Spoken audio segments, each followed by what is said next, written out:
Chef AJ Live. I'm your host, Chef AJ, and this is where I introduce you to amazing people like you who are doing great things in the world that I think you should know about. Well, my guest today is coming to us live all the way from Australia, where it's very early in the morning, to talk to us about food systems and the environment. He's a registered dietitian, plant-based, of course, and his name is Dr. Peter Johnston, and please welcome him to the show. Thanks for getting up early for us. It's a pleasure, AJ. So lovely to see you. I'm very excited and honored to be on your show. Well, thank you for reaching out, because that's the best way to get on the show, is to come and ask us. That is fantastic. Well, registered dietitians always get a lot of questions, and we have so many that were sent in advance. But before we get to the questions, I'd like to learn a little bit about you. When you became plant-based, was it before or after you became a dietitian? And tell us your story. I became plant-based, fully plant-based 31 years ago after reading John Robbins' amazing book, Diet for New America, in 1991. I'd been vegetarian for 10 years before that, after meeting and living with a vegetarian girlfriend. And I thought it was the weirdest thing. I'd never met a vegetarian before, and we knew nothing about the health or the environment or the ethics. It was just the way she ate, and we agreed to eat that way in our share house, bunch of students flatting together in 81. And after about 12 months, I gagged on a ham roll at university and said, I'm done. No more fish, meat, chicken. So that was 41 years ago. And 10 years later, John Robbins' book pushed me off eggs and dairy, and I've stuck to it 100% ever since, and so grateful I did. The only regret I have is I wished I'd started earlier. I've been born and bred this way. Yeah. I may not need these reading glasses, perhaps. Yeah, that's fantastic. So you're like a vegan OG. OG. Old Gangster. That's just like like the OG, like the original Gangster. It's like, you know, like you've been doing it a long time, in other words. Yeah. And I really got into it when I moved to San Francisco, and there were actually a few vegans there, and we had vegan neighbors upstairs who were doing Food Not Bombs, and it was a bit easier and more community there. But it was still weird. Like I remember going to restaurants and cafes, and people, the wait staff didn't know what vegan was. Their eyes would glaze over, and one person even asked me if I was a Trekkie. That's funny. I think they mix it up for Vulcan, and you know, it's different days now. There was no vegan junk food then. When did you go to Dietetic School? I came back to Australia in '95, and with the express purpose of retraining, because I'd been a human genetics engineer and was cloning human genes and working in Montreal. And that postdoc didn't go well, postdoctoral research fellowship, postdoc for short. And I was working out what to do with my life. And I came back to Australia to do a master's in dietetics. My mum is a dietitian, retired now. I think she's listening. Hi, Mum. And, studied the master's in nutrition in 96, 97. So what did you say you were? What was your profession before? I didn't quite get what that. I was a research scientist. I did a doctorate in human genetics. I was wanting to figure out what causes aging. I have something of a Peter Pan complex, and I'm terrified of getting old. What does cause aging? I wish we knew. Life. Oh boy, that's something. Did they teach you anything about a vegan or a plant-based diet in Dietetic School? No, sadly they didn't. And the students I mentor now tell me they still don't. But I am doing much more time now speaking to medical students at conferences and events. And in 2 weeks, I'm speaking to a class of dietitian students who are doing their master's degrees, giving the same talk I'm giving today later on food and environment. But I'm hoping that I can get into more of the dietetics classes to push the plant-based message. Nice. But sadly, it's still not taught, seemingly. The students don't know this. I'm not sure how aware the lecturers are. It's really not right. And I want to really try to rock that boat and make a change. That's great. How do you work with people? Is it just in groups, in person? Did you ever work at a hospital setting?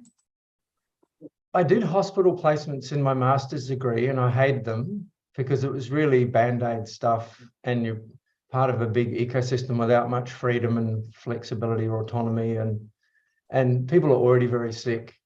I was bored and frustrated doing that, but now I work in private practice and see people one-to-one, but with my wonderful colleagues, Dr. Malcolm Mackay, who you've interviewed, and his partner, Jenny Cameron. We work with the business Melbourne Lifestyle Medicine and do retreats and webinars, coaching, seminars. We coordinate the plant-powered Melbourne pods from Nelson Campbell's work. There's one in Melbourne that we have lots of people who meet regularly for potluck dinners. So we would also offer workplace health programs. We've done some fabulous work in workplace settings, helping people switch to plant-based for just 3 weeks, and taking blood tests before and after, and we get incredible changes. We get any staff who want to volunteer, to go 100% whole food plant-based for 3 weeks. We blood test them immediately before and after, and we've got an average total cholesterol drop in 3 weeks of over 20%. LDL drops about the same. We get an average weight loss in 3 weeks of 3 kilos. People get amazing changes in their well-being, their sleep, their pain drops. They have better focus at work. So we've got Malcolm, Jenny and I are looking to just have as many different approaches to helping people shift and learn more about this as possible. That's so cool. What do most people see you for? I see a whole range of problems, and I really like that. I'd prefer not to be a specialist because I really like the variety. I love seeing expecting mums or new mothers with little infants and helping them set a new little human on a healthy path for life, and also, you know, less environmental footprint. I love seeing people who've got unwell and helping them to, which is sad, but helping them to reverse their diseases in many cases. I've helped many people reverse their type 2 diabetes, rheumatoid arthritis, get their cholesterol back into safe region, aches and pains go, you know, gut problems settle. I really enjoy the whole range of things. And sometimes when I get something new or different, I really enjoy going to the books and the research and getting a lot of new background on it before I see that person, which extends my knowledge and keeps it interesting. So I love learning. I'm constantly have my nose in books or learning, you know, from new research and all the other plant-based experts around the world. So it's never boring. But it's as you know, it's so gratifying helping. It's really life-changing work. You mentioned that you've even had a few clients in the United States. Some from the US, some from England, one from the Middle East, people from all around Australia. I'd see people face-to-face or via Zoom, whatever suits them. I mean, face-to-face is lovely, but we've all got used to Zoom over the pandemic and it works really well. And I've seen amazing results with people that I've never met face-to-face, you know, in very long way away from me in different parts of Australia, because as you know, this is a very big country. I'm curious if they don't even discuss vegan or plant-based diets in dietetic school. What do they teach you? Look, I don't want to be too rude about the courses, but it's when I went through, about 80% of people were destined to work in hospitals. And so they prepare you for that. Taking a dietary record of what people eat in the last 24 hours, how to do that hospital dietetics, preparing some people for industry around learning about food safety and so on. But to be honest, I don't really use much of what I did in my master's. I've been voraciously learning in those 20 plus years since, and or nearly 30 years, I just keep learning myself around this stuff. And I was already vegan when I went through dietetic school. What was that like? Did you mention that you were, or did you just keep your lip zipped? No, I was quite open about it, and I challenged the lecturers from time to time because I was already a political activist, so I was quite happy to rock the boat and and have arguments with people. And I was probably a bit annoying, but I remember raising the China study with lecturers, and they hadn't heard of it. And so, discussing why this was so important and people needed to know about this. This was back in the mid-90s. But there was one other vegan, I think, in my master's class of about 30 people. Wow. But now Australia has lots of vegans and plant eaters, don't they? We do. I'm hoping it's reaching some kind of tipping point. It's now so normal that everyone knows what it is. Everyone has a vegan in the family. The challenge I'm finding, though, is that I'm seeing more overweight and unwell vegans because they're eating a lot of vegan junk food, and it's everywhere. Like the supermarkets and cafes are just full of it. And I'm helping vegans get healthy and opening their eyes to whole food plant-based, and cutting out the oil, making their own food, having less junk food.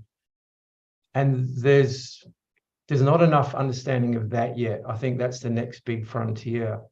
And it's like 31 years ago when I became vegan, you couldn't eat out at restaurants or cafes. I know there was Millennium back then in San Francisco, which was expensive but super gourmet. But otherwise you couldn't eat out. But now it's the same for whole food plant-based. So the restaurants don't get the no oil, low salt, no refined grains. But I think if we ask and we keep asking, like vegan meals, it will happen. The businesses need to know that there's a market for this. So I really encourage everyone I work with to keep asking politely. Every establishment, ring them ahead of time and say, can you do a dish without oil? I'm vegan. It's so hard for restaurants. I worked in one. They first of all, they don't get it, like you said, or they don't get no sugar, no oil, no salt, because then they think it's going to not taste good, and you're not going to want to pay for it, I think. Yeah, exactly. But you can still make fabulous food. Like at our retreats, we have a 900-hour qualified vegan chef. She's from New York, but she lives in Melbourne now, and she does fabulous catering. And it has no oil, very low salt, and no refined sugar. And the retreat participants love the food. They rave about it. We've even arranged with a couple of restaurants to do oil-free meals, like an Indian restaurant. And the guy was completely perplexed about our request, but he worked it out, and the people loved the food. So it can be done. Where do you think this idea of olive oil as a health food came from? Because, people, whether they eat sugar or not, I don't think anybody's touting it as a health food. They know it's a highly processed food. It's not, it doesn't really have nutrients. It's addictive, but yet like people just think oil is amazing. A lot of people, not people necessarily that watch this show, but in the general population, and even in the vegan world, there's vegan doctors that think it's health promoting. Yeah, I know. I think because the science is, the industry's been smart in demonstrating that it's better than lard or better than butter, which it is. And people like good news about their bad habits, as you know, and as I think Dr. McDougall said that. So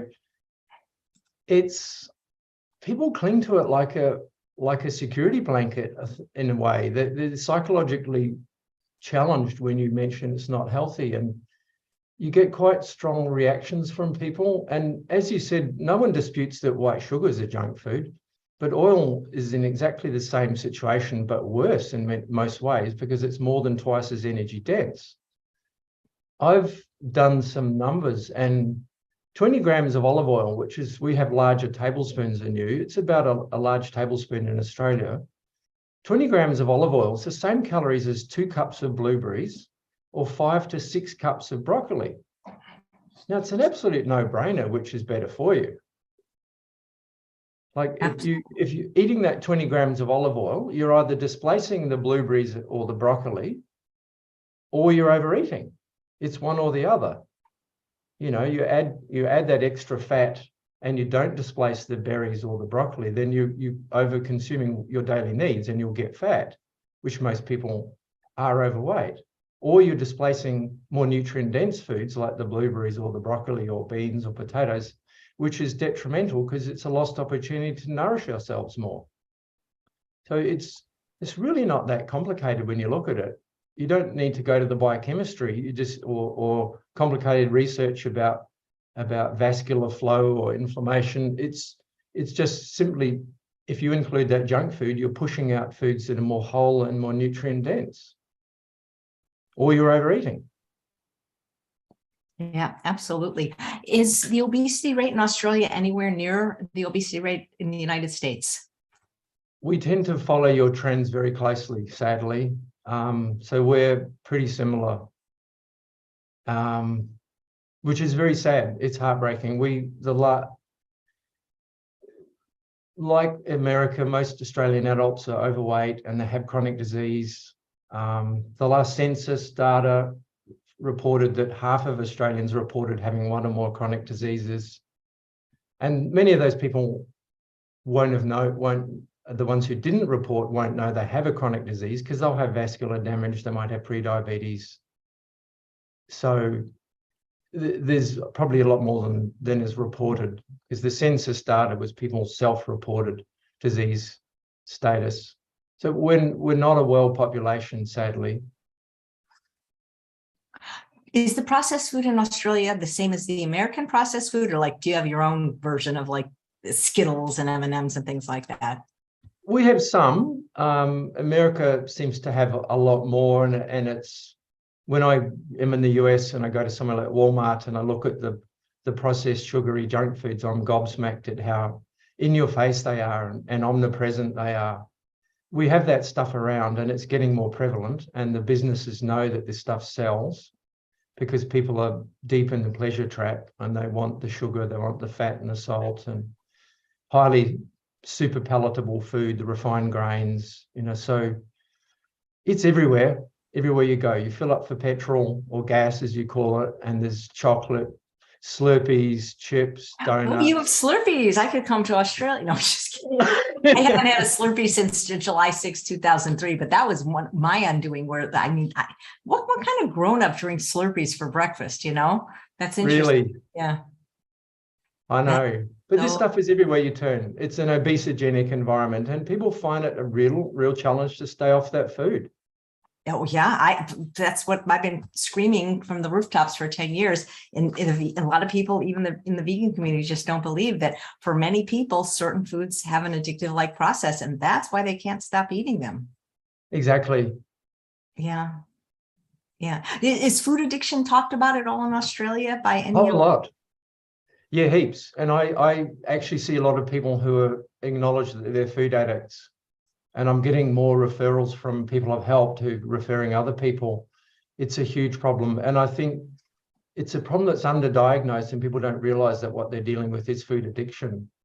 People are binging, people are craving these rich processed foods. There's a Food Addicts Anonymous. There are groups of that meet to support people.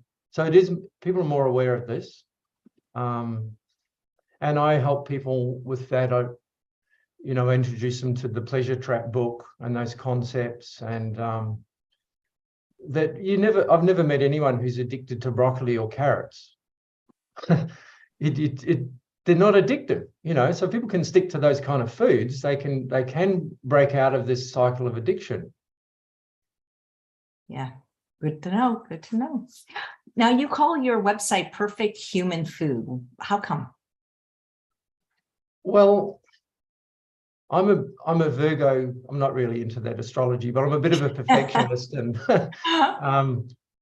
I'm a perfectionist with my own health, because I don't want to injure my body anymore, and I want to prolong my health span as much as I can. And I think whole food plant-based is the perfect human diet. So I assist people in that direction as far as they want to go. I'm realistic that that's not for everybody, but as you know, and the audience will know, the more plants people can eat, the better.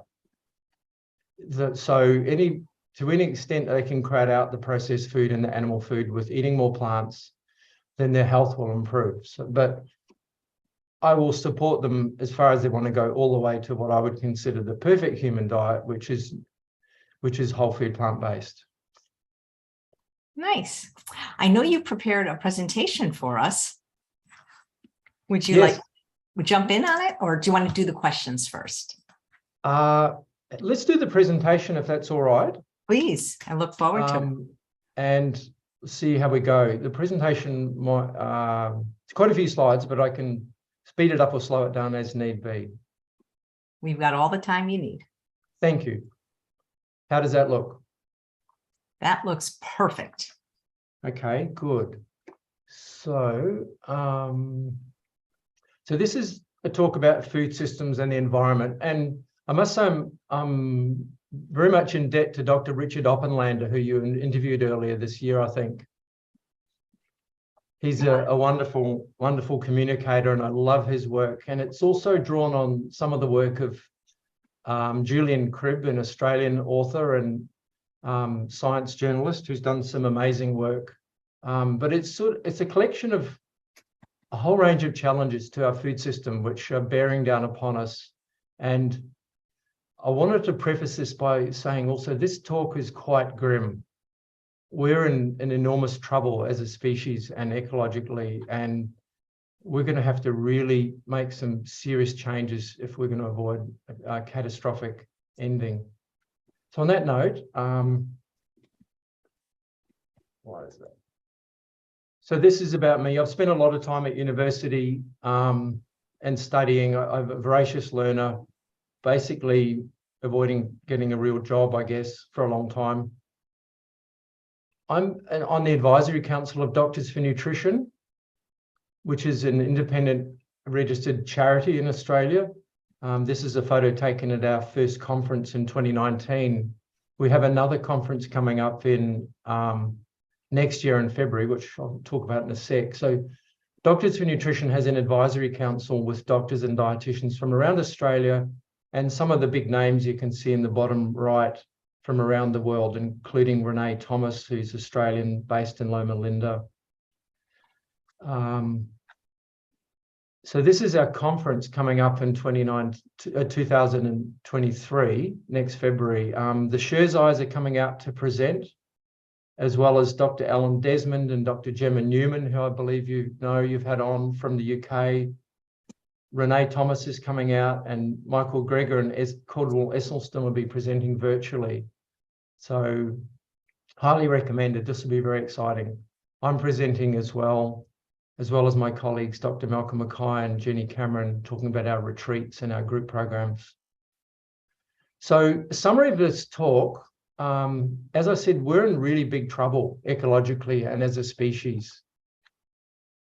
Ending all fossil fuel use won't be enough to get us out of trouble. The science is very clear. We have to also change our food system. The good news is that from your next meal, you can help create change today, or hopefully you already are if you're not eating animal foods. And I'll explain how animal food is so destructive to the environment as the talk goes through. Also, there are exciting industry initiatives. Now, these are not really foods for vegans. This is replica meats and so on, which there's good news on that front environmentally. So these are some of the diabolical challenges facing us. There's a lot, and I'll cover each of these briefly. This is a very quick zipping over this talk. I've given this talk as an all-day lecture to master students, and that was 6.5 hours. So this is quite a compressed version of the talk and a sort of a executive summary, because there's a lot to this. Each of these areas could be a several-hour talk. So just touching on health quickly. So this is the census data I mentioned from Australia. So self-reported, almost half of Australians have one or more chronic conditions, and 2/3 of us are overweight, and our health systems are overburdened due to this chronic disease pandemic. And the US is similar. We know from Centers for Disease Control data in the US that half of all American adults are diabetic or pre-diabetic. This is a catastrophe. We're just sleepwalking into a modern catastrophe. So I won't talk about health anymore. This is just a quick part about health. So with the environment, this is at the dawn of agriculture about 10,000 years ago. You can see that humans comprised about 1% of the total mammal biomass, and wild mammals were 99% of all mammals on the planet. So jump forward to 2015 and look at this. Livestock comprise 67%, humans have jumped to 32%, and poor old wild mammals have been squeezed down to 1.5% of biomass. They're disappearing. This is heartbreaking. The same with bird populations. 70% of all birds now are food animals for humans. Chickens and other poultry. Wild birds are collapsing in numbers. So we're actually in the 6th mass extinction. So you can see the background rate of extinction at the bottom, that dotted line. And since the mid-18th century, the rate of extinction of these categories of animals has started to skyrocket, way above the natural rate.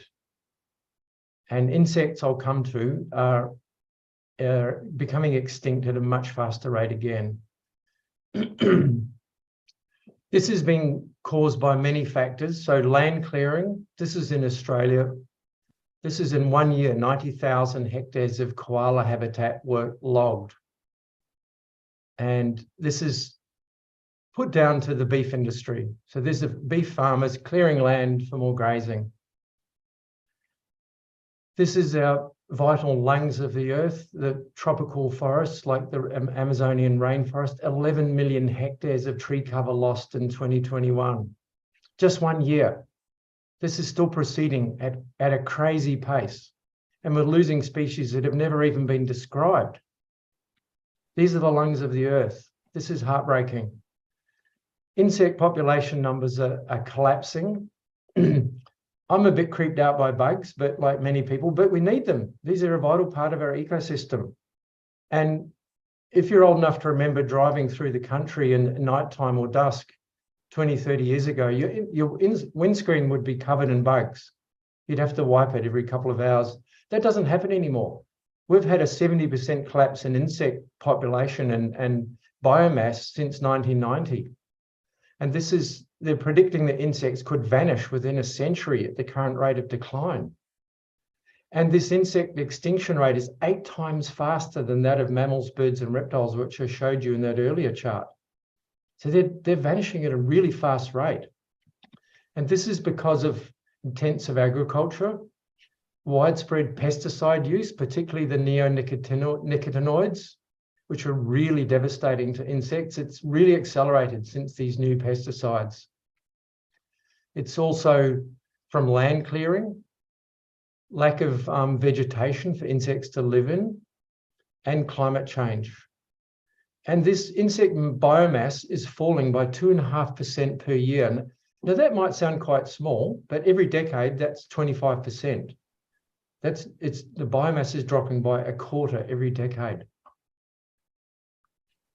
This is a quote from Jonas Salk, who invented the polio vaccine. So he said, if all the insects were to disappear from the earth, within 50 years, all life on earth would end. And yet if all human beings disappeared from the earth, within 50 years, all forms of life would flourish. Moving on, we've got ocean dead zones. So huge areas of the ocean are suffocating due to being starved of oxygen. And this is from effluent runoff from animal farming, fertilizer runoff. Warm oceans hold less oxygen, and algal blooms. The meat industry has been blamed for these, and including for this largest ever dead zone in the Gulf of Mexico through runoff from animal agriculture. Scientists are forecasting we could see a collapse of fisheries and potential fishless oceans by mid-century.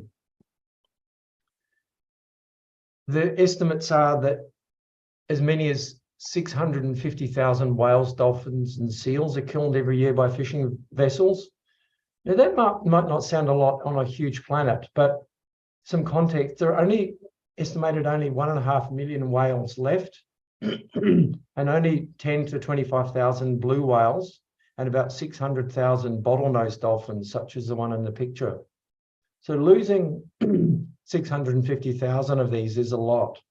And that's, excuse me, every year from fishing vessels. Moving on, so zoonotic diseases, these are diseases that are transferred from animals to humans, like the SARS, the COVID pandemic we've just been through. This is a quote from a professor where I did my doctorate at the Australian National University. He was forecasting that we were overdue for another pandemic, which would make AIDS look like a picnic. So these are from Dr. Greger's work in his How to Survive a Pandemic book and his talk. So the first wave of epidemics, we didn't have epidemics until we started domesticating animals, and then we began to get these infectious diseases jumping from animals to humans, such as measles and smallpox, whooping cough, typhoid fever, leprosy, pandemic influenza from ducks, common cold from horses. So it's estimated that 75% or so of our infectious diseases have come to us through our unnatural proximity to animals through farming them. The second wave of epidemics is the non-communicable diseases, or the diseases of overconsumption. And we're all very familiar with these. They're the ones that kill our family members and friends through overconsumption. And this began with the Industrial Revolution, and we're very much still in the grip of this. But we're now in a third wave of epidemics, which began in the mid-70s when we began expanding into forestry areas, large-scale logging in Africa and the Amazon, and exposing us to viruses and diseases we'd never encountered before. So that this led to AIDS, HIV from primates, Ebola from primates, SARS from the civet fox, West Nile virus from bird smuggling, COVID, whether that was bats, pangolins, we're not sure, monkeypox from primates. So as we intensify animal agriculture and have more feedlot farming and concentrated farming, we're just creating petri dishes for the development of more of these epidemics. And in some sense, COVID's been a lucky training run. It had a fairly low mortality rate, of maybe 0.5%. Those who got it died. But the next one might kill 5% or 10% or 20%. We don't know. We're just rolling the dice on this, and it's crazy. There'll be more pandemics coming down the chute if we don't change the way we farm animals. So inefficiency of animal farming. So this is from the amazing and powerful study from Paul Nemesek in 2018. So this was highly regarded, and it was praised for its extraordinary thoroughness and its bottom-up approach. They now have access to agricultural data from all over the world. And they estimated that 83% of all farmland is used for animal farming, but produces only 18% of our calories. This is extraordinarily wasteful. It's insane when we're struggling to feed the world's population and we're encroaching on forests to produce more food. Yet they estimated that if the whole world went vegan and stopped eating animal food, we could put 76% of all farmland back to wilderness. What an amazing break that would be for our struggling planet, to let all of that land go back to wilderness and promote biodiversity and more lungs to clean the atmosphere, to take out carbon dioxide. So in terms of global warming, food production is estimated to be responsible for about 1/3 of all global greenhouse gas emissions. And of that, meat production accounts for about 60%. So this is the elephant in the room that a lot of environmental organizations are still not talking about, even though we've had Cowspiracy available around the world, that fabulous documentary, for quite a few years. Environment groups are still not looking at this as the enormous contributor that it is. And my mission is really to get this message out far and wide that we need to talk about food. And in terms of meat production, we're not even slowing down. I mean, there's still steady growth in meat consumption around the world, and this is expected to continue growing over coming decades as the population increases, and especially as the developing countries want to westernize their diets. this is from our world data. So you can see the greenhouse gas footprints of different food types. So beef at the top is way, way higher than the plant foods on the bottom section. So animal foods are creating the lion's share of global greenhouse gas emissions. Eating plant foods is a tiny contributor to these gases. So moving on to hunger and starvation. So worldwide, at least half of all the grain produced is fed directly to livestock. And this is like a food factory in reverse. You put in about 10 kilos of grain, you get about 1 kilo of meat. This is crazy. This is medieval type farming. And we don't need to do this today. This is just a crazy, inefficient way to feed the planet. If all that grain were fed to humans, we could feed an extra 3.5 billion people. And as per earlier, we could put 76% of all the world's farmland back to wilderness. Now, of course, we'd have to support those farmers to transition, and we need to budget for that, and we need to help retrain those people. We need to help with that transition of that land. And this is coming, as I'll mention later, whether we like it or not. The animal industries will become stranded assets. And yet, with all this extra food fed to animals, 15,000 children under 5 starve to death every day. We're letting children around the world starve when we've got enough food to feed them. Moving on, antibiotic resistance. So approximately 80% of all antibiotic use is for livestock, which is incredibly wasteful of this precious resource. It's used prophylactically to prevent disease.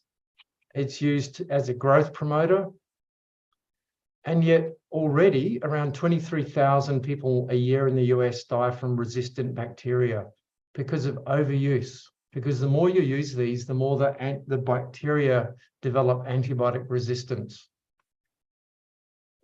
We're fast approaching a post-antibiotic era, which means that if you get a serious infection in one of your limbs, the only recourse to save your life will be to amputate that area.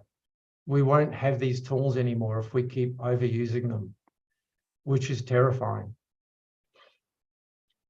Looking at the ethics of how we're living and feeding, we're essentially stealing the future from our children and grandchildren. And also in terms of the workers, the people we pay to do this work, killing animals, we're subjecting them to trauma and violence. This is a very nasty job, and I've done this work. I worked in the slaughterhouses in New Zealand as a summer job collecting blood when I worked for a biotech company back when I was a student, and I cannot erase those images from my brain. It was traumatic. The smell, the sight of animals bleeding to death and kicking, machines that ripped their faces off and dismembered the animals. This is a horrible business that nobody should have to see or participate in. And we know that this work increases the health problems and domestic violence amongst slaughterhouse workers. Just some numbers, we slaughter around 80 billion land animals a year for food. And this is just for almost 8 billion humans. We'll be 8 billion in the next decade or so. This is large-scale suffering of these sentient, beautiful, gentle animals that we're killing needlessly. And we're fishing out of the ocean about 2.5 trillion animals that also feel pain and are sentient beings. And up to 40% of that fish caught globally is discarded because it's so-called bycatch. We're just hoovering the oceans dry.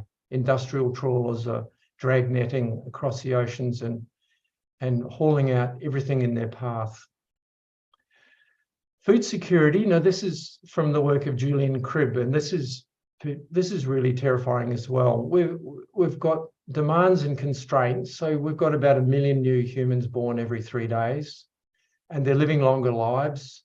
We're expecting we might be 10 billion people by mid-century. And as mentioned, the developing nations have got a growing demand for meat and other animal foods. So we may need to double the food supply by 2060. And yet, constraint-wise, we're pumping aquifers dry around the world, including the large Ogallala aquifer in North America and the aquifers that supply the Indian food bowl in the Punjab. Those aquifers are dropping up, meters per year. And they're being drawn upon faster than they can replace naturally. We're pumping rivers dry, such as the Colorado and the Australian Murray-Darling Basin. These rivers won't reach the ocean anymore unless we have regulations to hold back a small proportion of that water. And cities are relying on water supply from aquifers, and those aquifers are dropping as well for drinking water. And some of that is backfilling with ocean water, which is making it saltier and less usable. We're also facing peak land. So the farmland through overuse is some of it's becoming desert. We're building over agricultural land as cities expand. We're facing peak oil as we're depleting this finite resource that's being pumped out of the ground. Peak phosphorus. So 70% of the world's phosphorus comes from Morocco, and this is being used at a rate it's not being replaced at, and we will run out of this fertilizer. Peak fish. So the oceans, as I mentioned, are being overfished, and most of the world's major fisheries are in collapse. Peak pollinators. So the collapse of insect populations mean that we're running out of bees and other insects which pollinate our food supply. And there's a drought in research and development. And add to that, global warming is decreasing the yields through flooding, through droughts. We've just had major floods in Melbourne, and it's going to put up the price of food because a lot of farmland has been flooded and the crops have been destroyed. And in terms of those pollinators, around 75% of our food depends on those pollinators. So this is a quote from Lester Brown, who's been working in this space for many decades. The real threat to our future is peak water. Overpumping means some nations have reached peak water. And we're seeing increasing mega droughts like in California. When I moved to Melbourne 20 years ago, we were in a decade-long mega drought and we had water rationing. Now we've just had massive floods. Our dams are all full and we're expecting more rain and more flooding in the next week. Rivers, as I said, being over-irrigated from depleting aquifers, increased flooding. So this is a serious challenge and will get worse as climate change gets worse. We're also losing topsoil. Now, there's some debate about this, but some scientists predict we might only have about 50 years left of topsoil because we lose topsoil with every year of monocropping. It blows away, it washes away into streams. This topsoil takes hundreds or thousands of years to build up, and we're depleting this from the food bowl regions of the planet. And this thin veneer of topsoil around the planet is what gives us life on land. And civilizations in the past where topsoil has been lost, have collapsed. So this is what we're facing if we don't look after the soil and develop more regenerative agriculture, which is free of pesticides and lets the soil build up again. So this is a graph of human population growth over the last 10,000 years. And you can see that for the first 10,000 years or so, we used muscle power from humans and animals. And then around the 1800s, we developed fossil fuels. And this essentially reduced the negative feedback on our growth as a species and enabled explosive population increases of humans around the world. And so we're now pushing 8 billion people. And that rate of growth is not sustainable. In many ways, with the damage we're doing to the environment, you can now describe humanity as a plague. This is also illustrates that use of fossil fuels. So this is, our use of these is like this thin flame in a long dark night. These fossil fuels are rapidly running out and we need to transition to sustainable energy sources. This is a generic graph of species that have a boom and bust cycle. And this is what we are likely doing as a species ourselves, as humans. We've had this long boom phase And with all these constraints on the environment, we're approaching a point where there'll be a crash in our species numbers. If we're smart and we coordinate this globally, we can plan this and we can do it in an orderly way and reduce our population, our demands on the ecosystem, or nature will force this on us. This is Professor William Rees from Canada, who's got some fabulous talks on YouTube, but he's predicting the climate crisis may wipe out 6 billion humans.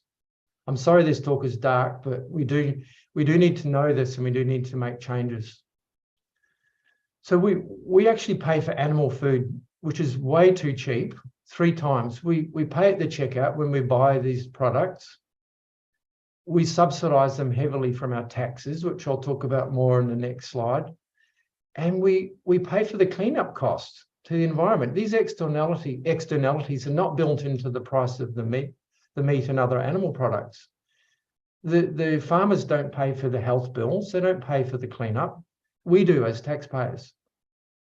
So these taxes and subsidies, there's almost $1 trillion in subsidies to agriculture globally. Almost all of that to animal agriculture, and almost none of that for the environment, to clean up these externalities, to fix up the damage done by this agriculture. And in terms of fossil fuel subsidies, it's almost $6 trillion US a year, much of that for agriculture. In Australia, we have subsidies of diesel for farmers, which is crazy. You know, these products should be taxed.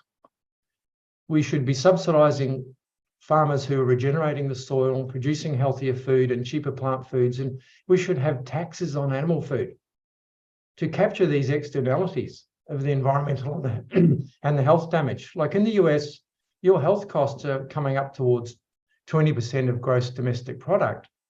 So 20% of all American expenditures on fixing sick people. This can be laid at the door of agriculture, animal agriculture, because most people are in hospital because of what they put in their mouth. And it's less so from tobacco and alcohol, it's predominantly from the food. So as mentioned at the beginning, if we want to stop global warming, we have to change how we produce food. This is from a research paper from the Science Journal this year. Even if we could eliminate fossil fuel emissions immediately, without changes to the food system, we will not stop going past 1 degree, 1.5 degrees warming. And we may not even prevent 2 degrees warming.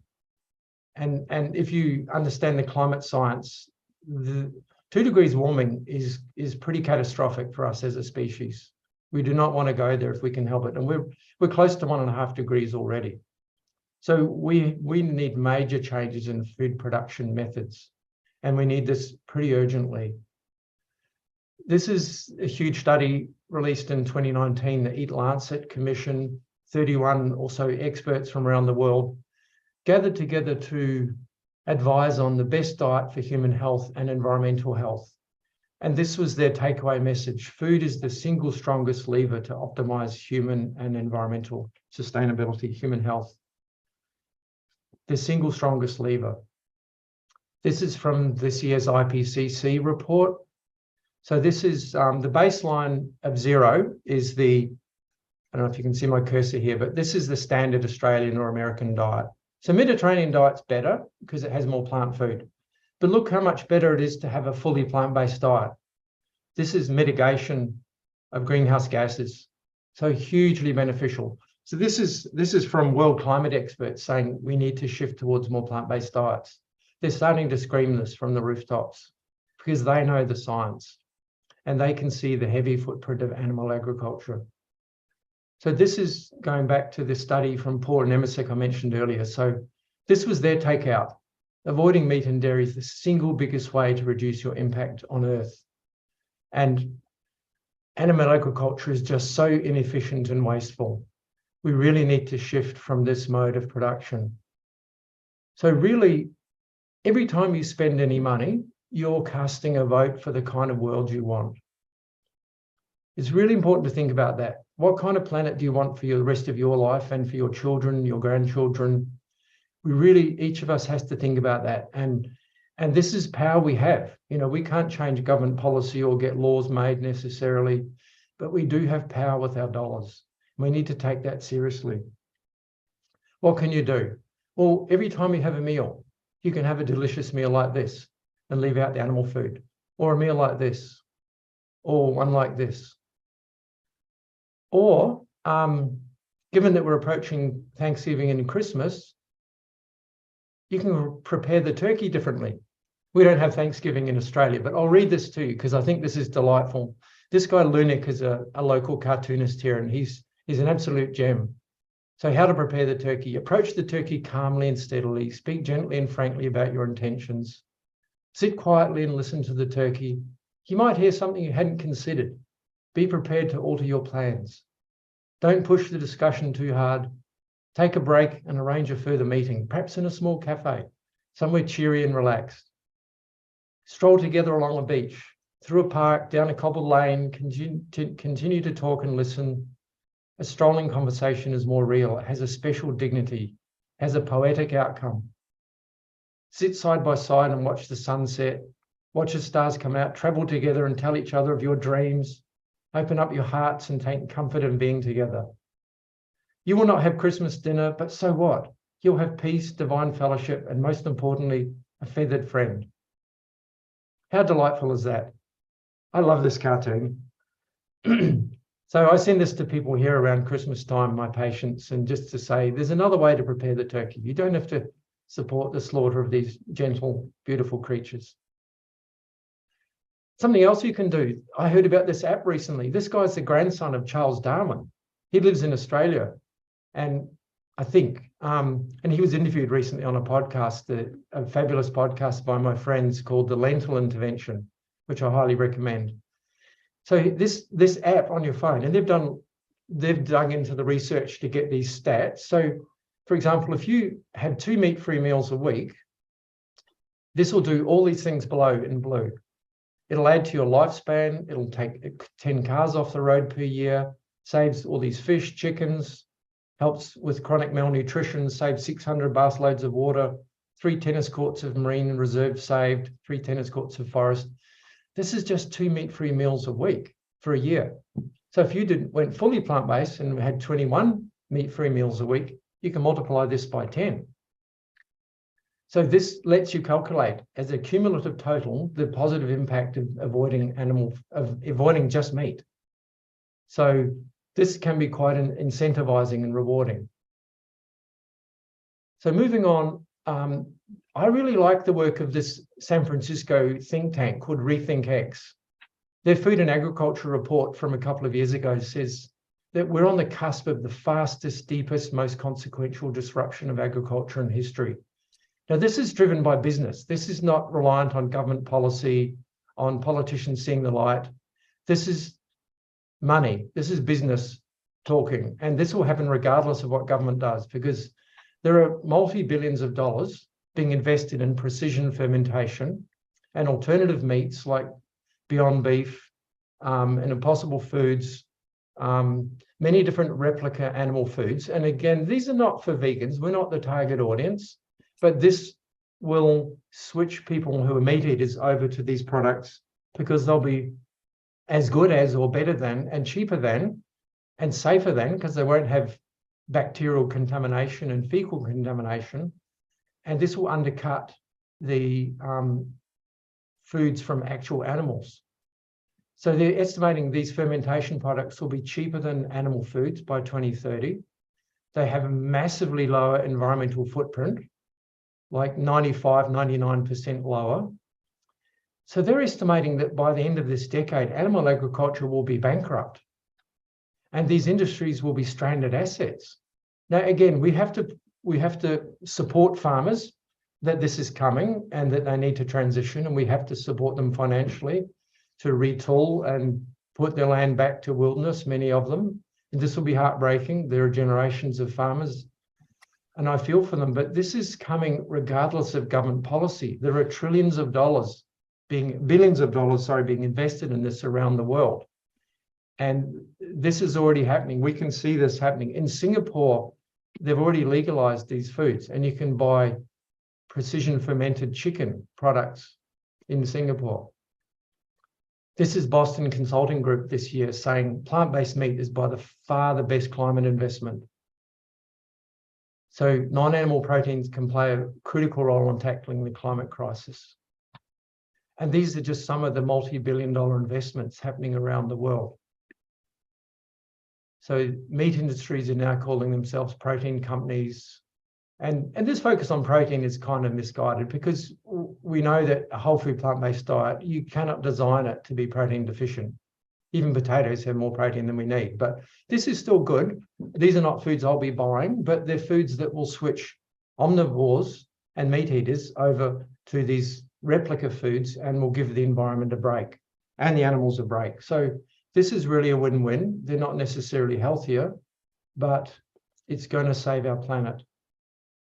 So that's the end of my talk. That was very depressing. I'm sorry, AJ, and sorry to the audience, but I think we need to know this. I agree. You know, one of the viewers is saying, what do you think about lab meat, lab-grown meat? Well, I think it's exciting that it's coming, but I won't be buying it. Like I stopped eating meat 41 years ago. I find it disgusting and revolting, and I look away when I go past the butchers and I hold my nose. But it's great if it's there available for meat eaters and it's cheaper and it switches them off food from a real animal. I'm really excited, but I'm not the customer. And I'm sure you aren't, AJ, either. Well, I didn't like meat in the first place, so it wasn't hard for me to give it up. But I'm thinking that all the ill effects of meat would still be in lab meat. Would that not be correct? Oh, yes. Yeah, it won't be good for the health. I mean, you're not likely to get salmonella poisoning or other bacterial contamination because it's cleaner. But it certainly won't be. Animal protein we know is inflammatory. It's not good for the kidneys. It promotes cancer.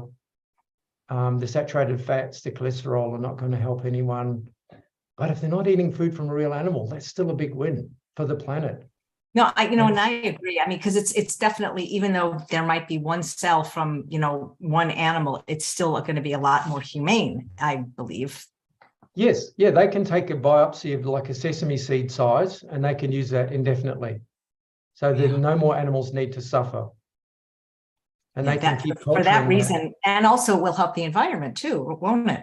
Huge. Yeah. It's a massive win for the animals and the environment, but it's not healthy, but it'll be there. That's okay because the people that are eating it probably aren't eating it for health, right? So, well, no, they're eating it because it's trendy, it's new, it's cheaper, it's more available. The foods from actual animals will become a boutique niche product and increasingly forced out of the market.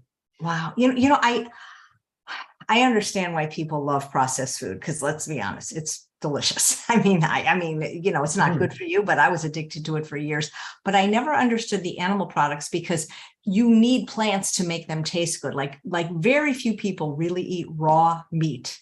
I don't know anybody, you could say, okay, sushi, but even then they're putting it with, soy sauce and vinegar and rice and vegetables. And I don't understand the obsession with animal products in this country. Cheese I get because of its addictive, but I don't understand why people really believe they need it. And then why it just was so gross to me. But, Elizabeth agreed with me that this is depressing, Sorry. I know. We need to hear it though. So, but I don't think people want to hear it though, because, they don't want bad news about their bad habits. They want good news about their bad habits. The good news is that industry are going to solve this for us either way towards the end of this decade, that things are shifting, but also you can make a change and help the environment with every meal you eat. So you as a consumer and a person who eats, you do have quite a lot of power and you can keep doing good work to be a lighthouse to inspire those around you. And help others make the change and be the healthy person that people want to know why you're so healthy, and bring your beautiful food, plant-based food to work, and have your friends around for beautiful plant-based meals. You can still inspire the change that we all want to see. Yeah. Help with these ripple effects spreading through the community. So we do have some power. Yeah. Jenny says, so great to see and hear you, Dr. Peter. Wonderful presentation. Elizabeth says, we are doomed. Well, maybe, you know. Rex says, this man is a hero. Yeah. Oh, Yeah, the thank you. first thing That's very Debbie's kind. saying, devastating news. We must do what we can first. Don't eat animal products. I mean, you think people would get the message that all these diseases like, you know, mad cow and pandemics, but I don't get why people are so reticent to change, even with the information. Well, even environmental groups don't want to know. Like I've reached out to a local environment group and they didn't reply to my email. I said, I've got a talk on food and environment, and I think it would be useful for your group. And they've been going for quite a while, 15 years, and there's nothing about food on all of their blogs on the website. And I said, well, this is something important to consider. And this is common with environment groups. It's not in the media as a major problem. We get lots of environment news in our media in Australia, you know, climate change and biospecies, biodiversity loss, etc. But food's not, it's the elephant in the room. It's not discussed as the major culprit. And this is, I think it's partly money, because these are multi-billion-dollar industries who they're powerful advertisers, and the mainstream media don't want to alienate them. I don't mean to make it sound like a conspiracy, but there's not much money to be made in telling people to eat more broccoli and carrots and go for a walk every day. Yeah. So let me read this comment here. Josh says, one time I went to Chipotle and they asked if I wanted protein instead of meat. Restaurants feel like that if you don't have if you don't have tofu, then you know, they don't understand, like beans have protein, grains have vegetables have protein, this obsession with protein. I know, it drives me nuts. I deal with this every day with people, and I keep having to explain to people, you know, even human breast milk is only 5% of its calories from protein. And that's when we're growing our fastest. Now, even white rice has more protein than that. Potatoes have more protein than 5%. Grown human adults don't need more protein than a baby who's breastfeeding. You know, it's the most overhyped nutrient ever. And no doctor in Australia or America will see any patient who's protein deficient unless they're not eating, unless they're anorexic. But you just don't see it. And most people don't even know the medical term for protein deficiency because it's so rare. It's called kwashiorkor, and it's, you know, seen in countries where there's famine. But, you know, we have cardiac wards in hospitals, we have bariatric wards, we have maternity wards, we have cancer wards. We don't have any protein deficiency wards in the hospital. It's complete nonsense. And these people going on about protein, they've almost certainly never met anybody who's protein deficient. It's this hype. You know, so I spend a lot of time having to explain that to people. But we'll get there. I'm patient. I'm stubborn. I'm an activist. Well, good luck, and I appreciate what you do. Do you think you have time for a few questions on just like registered dietitian type stuff from the viewers that sent them in advance? Of course. And as per the doctors, it's not medical advice. I can give generic answers, but Sure. I shouldn't be giving advice to a person when I don't know their situation and haven't met them, and you know, these things are contextual. But general questions I'm happy to answer if I can. Okay, how about this? I'll read it to you, and you can either say, "Hey, I can't answer that. You need a consult," or ask your doctor, something like that. How's that? Okay. Okay. Here is a question from Jean. I'm an aspiring vegan senior with severe osteoporosis despite daily calcium, magnesium, and vitamin D. The Pizzorno book, Healthy Bones, Healthy Body, sells Algae Cal is the safest, most effective form of calcium that includes other nutrients. It also states that minerals like phosphorus, boron, strontium, iodine, magnesium, as well as vitamin D and K and omega-3 fatty acids are required to potentiate the calcium. Any suggestions? So maybe you could just talk about not her case, but, you know, like the minerals and stuff that we need for healthy bones. And if you're eating a whole food plant-based diet, you'll get all those minerals and vitamins and nutrients that you need. The only one you won't get on a whole food plant-based diet is B12. And that's an artifact of modern living because it's made by bacteria and we clean our food and we treat our water and we're not eating contaminated food and water anymore. Gorillas get it from puddles and streams and unwashed food. So other than that, we're very unlikely to get any of these deficiencies if we eat a range of whole plant foods. In colder climates, you might need some vitamin D in the winter. So whole food plant-based eating gives you all of those trace elements like boron and magnesium and other things. And we get our calcium from beans and greens particularly, but from whole plants. You know, gorillas get it from plants. Elephants get it from plants. So do giraffes and hippos and these other huge, strong animals. A bull, you know, huge, strong bull gets its muscles from eating grass and its strong bones. So the major determinant for bone strength in us is weight-bearing exercise. We're too sedentary in the modern world. I'm at a standing desk as we speak. I have been the whole talk. I'm not sitting down because I prefer to stand and make my bones do some work. With bones and muscles, it's really a case of use it or lose it. If you don't use them, they shrink. And we know this from astronauts who are up in orbit in zero gravity, their bones shrink. Or long-stay hospital patients, their bones will shrink because bones are in a constant state of flux with the osteoblasts building them up and osteoclasts breaking them down. And the body's smart. It's going to figure out if we're not loading these bones, we don't need such big bones, we'll shrink them a bit. And if they're getting lots of work every day, the body's going to go, we need stronger bones, and they'll get thicker. So you really have to work the bones. And if you're a senior, like anyone over 50 even, you should really be lifting weights at the gym, which I do. I did a hard routine last night and I go to yoga one day, I go to the gym the next, and I'm still doing handstands at 64. So you've got to look after your body. Otherwise it won't look after you. And that means sitting less. If you're watching telly, you know, get an exercise bike or a rowing machine or do some weights while you're watching your favorite program. It doesn't cost much to get a set of dumbbells. Go for a walk every day. Stand more, get a standing desk at work. These things are important for bone strength, but you won't be calcium deficient if you eat a whole food plant-based diet. Amen. Thank you. Here's one about a low residue diet. And it says, despite a high fiber, high plant protein, mostly SOS-free diet, I've remained very constipated and bloated. My new Kaiser GI doctor recommended I switch to a low residue, high calorie and high protein diet. I mourn the loss of my raw veggie salads loaded with crucifers and whole grains. What is a low residue diet? Meaning less fiber?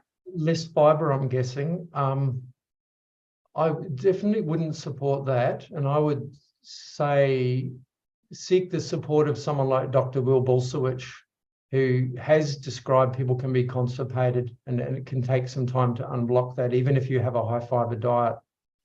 The bowel motility is based mainly on four things: fiber content, which should be high; hydration. So as Dr. B says, you need a river to float the log.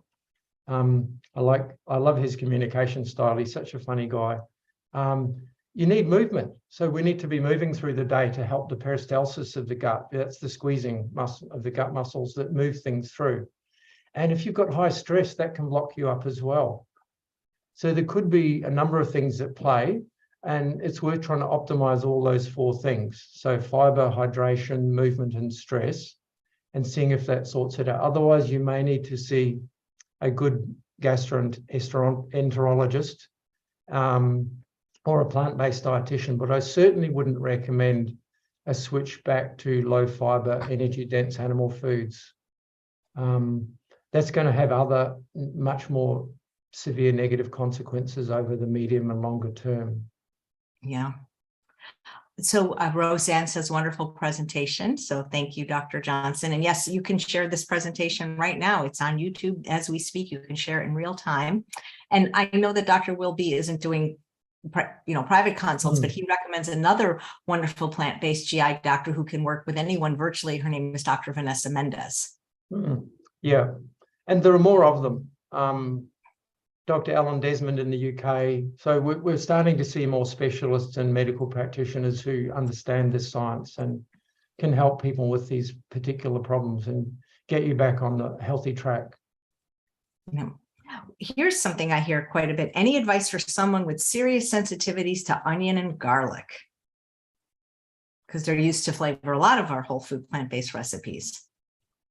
Yes, Dr. B just had a really good workshop on food intolerances, and I help people with this quite a bit as well. I'd recommend Dr. B's course. It was reasonably priced. It was like just under 100 US and fabulous resources with it. But basically, you may want to do an elimination diet where you take these things out and you introduce them teaspoon at a time to get your gut microbiota reused to those kind of fibers and oligosaccharides and the different things that may be giving you some grief. In rare cases, you may have an actual allergy, which is a different thing, and testing can see if you're making IgE. But it's most likely an intolerance because you may have an impaired microbiome where you don't have the microbes that can digest those particular oligosaccharides and products in the alliums. But it is a challenging thing to leave out of food because it's so commonly used. Although at the retreat center we're using, they have an Indian-based meditation group that runs the center, and they required that we didn't use any onion or garlic in our catering for our week-long retreats. And our vegan chef, Julia Gruskin, who's amazing and would be a good guest for you, Chef AJ. And who is she? Julia Gruskin. She's a vegan qualified chef, and she ran a cat cafe in America, the first cat cafe. A cat cafe, wonderful. That's incredible. Yeah, she's a cat nutter. She brought 4 cats out to Australia when she moved here with quarantine and everything. But where was I? I've lost my train of thought. Yeah, we weren't able to use onions or garlic in our catering at these retreats. And Julia's rolled with this and made food that's still fabulous, and people didn't notice the difference. Because that's fantastic. I think that's one of the hardest things, to make things taste good without onion. So I would love to have her show us how to do that. Yeah, we didn't miss it, and people didn't notice there was no onion or garlic, because this is the people who run the retreat center, they required we didn't use any. That's part of their belief system. So yeah, that's fantastic. What is the #1 reason people seek out your help? Oh, the most common one would be weight loss. But then cardiovascular disease, diabetes, type 2 diabetes, GI problems. But weight loss is the main one. Yeah, that's a big one. We got more people overweight now than ever before, and more than, like, what is it, 70%, something like that? Yeah, it's pretty close to that. That's a real epidemic, isn't it? It is a big epidemic. It's heartbreaking because people don't know what they don't know, and they're sleepwalking to health disasters, and these health issues are lagging consequences of their previous behaviours over many decades, and so because there's not a close connection between the burger you eat one day and the heart disease 2-3 decades later, people don't realize this. I see people eating out and what they're eating, and I look at their trolleys surreptitiously at the supermarket, and my heart breaks. I just really want to help people like that, but you can't just barge in and say you shouldn't buy that, and they need to be ready to listen and have some curiosity. And you can't tell people how to eat. Yeah. No. I know what you mean. Like, you call it a trolley, we call it a shopping cart, but you could almost guess the weight of the person by looking in the cart before you see the person. It's incredible. I know. And seeing kids being given these foods, it's really makes me so sad. The processed meats that are fed to children, these should have warning labels on them, like cigarettes. Yes, that is a great idea. Can of soda should have a warning label. Yeah, but given the World Health Organization has said nobody should eat processed meats, these, because they're proven to cause cancer, they should have the warning labels the same as cigarettes, really. Nobody should eat anything when the word processed is in the sentence. Processed food, processed meat. Yeah, I mean, we use a little bit of soy milk and condiments. Yeah, but I mean, well, Yeah. yes, but I mean, when soy milk has basically soybeans and water in it, but Yeah, maybe yeah. refined would be a better word. So Jenny is saying, are you able to help people with celiac disease? Yes, I've helped many celiacs. It's a serious condition and it needs to be taken incredibly seriously. If you have celiac disease, you have to be extremely stringent about zero gluten in your diet. Every tiny bit will damage you. So it's important to get it right. And once you have it, it seems like there's no turning back. There's no fix for it or cure, but you can still live really well without gluten, but it's important to have really good knowledge about being strict and making sure there's zero gluten intake, because the damage can be cumulative. Absolutely. Here's a nice comment I'm seeing from Debbie. This is a hard message to hear, but thank you for the awareness. Thanks, Debbie. Yeah, it is a hard message, and I do apologize that it's quite grim, but it's not too late. Like, things are pretty dire, but we need to realize how serious this is and change. And I think there's, as I've said already, this is the elephant in the room. It's just not being discussed. People are not aware of how bad things are and what's causing it, which is largely animal agriculture. You know, of course we need to get rid of fossil fuels, but we also need to change how we produce food. And how we eat it. Correct. Yeah. If people want to get in touch with you, do you have any presence on social media, or how can they get more of you, Dr. Johnston? I'm not much of a social media user. I'm on Facebook. I'm at my website, perfecthumanfood.com.au, or melbournelifestylemedicine.com.au. I think those will be in your show notes, won't they, AJ? Yes, I put everything in the show notes. I'm on Facebook and LinkedIn, but I recently read a terrifying book called The Chaos Machine. The author was interviewed by Rich Roll, and it's a deep dive into the harms of social media. Oh my gosh. Say again the name of the book. It sounds like that's something I have to read. I don't care for it, but like, if you're not on it, your publishers drop you in this day and age. Yeah, it's called The Chaos Machine. Wow. And I actually consumed it via Audible. I listen to a lot of books now while I'm at the gym and while I'm walking. Did you like the book? Do you recommend it? Oh, it's fabulous. But it's scary. The author's Max Fisher. Thank you for listening. Oops, sorry. And you can find him on the Rich Roll podcast about a month or two ago. And it was a really good interview. So I went straight out and downloaded the book. If you've seen The Social Dilemma on Netflix. Yes, I did like that very much. And I actually interviewed Dr. Anna Lemke in her book, Dopamine Nation. So does it have the dark side of social media, basically? Yes. Yeah. It's important to know, though. I think people should know this as well, and especially for their kids, because it's, as the Social Dilemma showed, it's such a leading cause of depression and suicide amongst younger people. And it's causing slaughter, like in Myanmar. That was Facebook driven.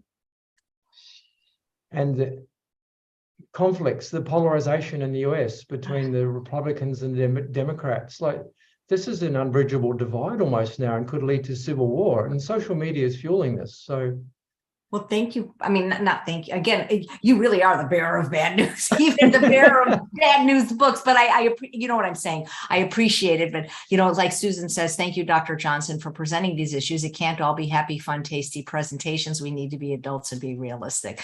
But what other Audible books do you recommend? Because I have 3 credits and I just can't decide what to get. I'm belatedly listening to Healthy Eating, Healthy World by Morris and Stanfield Hicks. Oh, I've read that one, though. I have read that.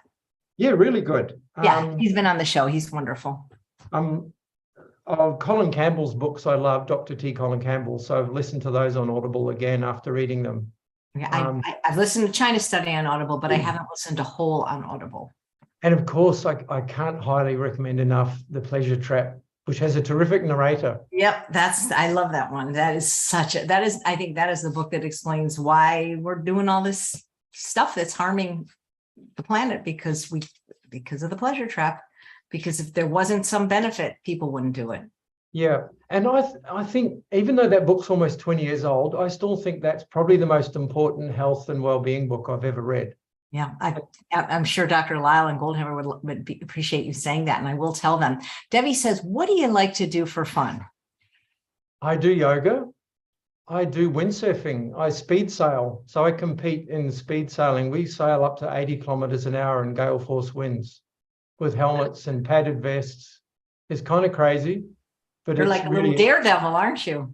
it's quite exhilarating. Yeah, it's sort of half pure fear and half adrenaline and excitement. Well, you do not look 64. I can tell you that Thank you. now. Nor do you. Yeah, but you're not. You're only 50, aren't you? I'm only 61 and a half, but thank you very much. Don't make me any older than I am. So last question, every guest gets it on the show. What are you eating a day? It's early morning here. It's just, what is it? 9 o'clock. So I'm about to go and have some steamed kale with nutritional yeast and balsamic vinegar for my breakfast. I haven't had breakfast yet. Then I'll have a huge bowl of porridge with berries. For lunch, it'll be potatoes with a pea sauce and some steamed broccoli and baked cauliflower. We have lots of different food, Mexican food, Asian food, Japanese pancakes, okonomiyaki, buffalo wings with cauliflower and broccoli. We eat fabulously. Sounds delicious. And I love that you eat your vegetables. You eat your greens first. Of course.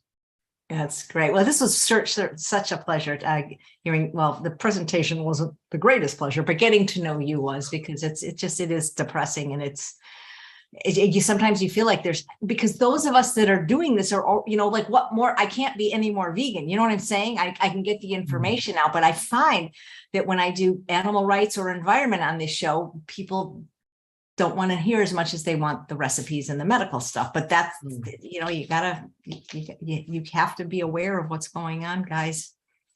Well, it's something to feel good about if you're plant-based, that you're actually contributing enormously to a lighter footprint on the earth and to the change that we need to see. So you can pat yourself on the back.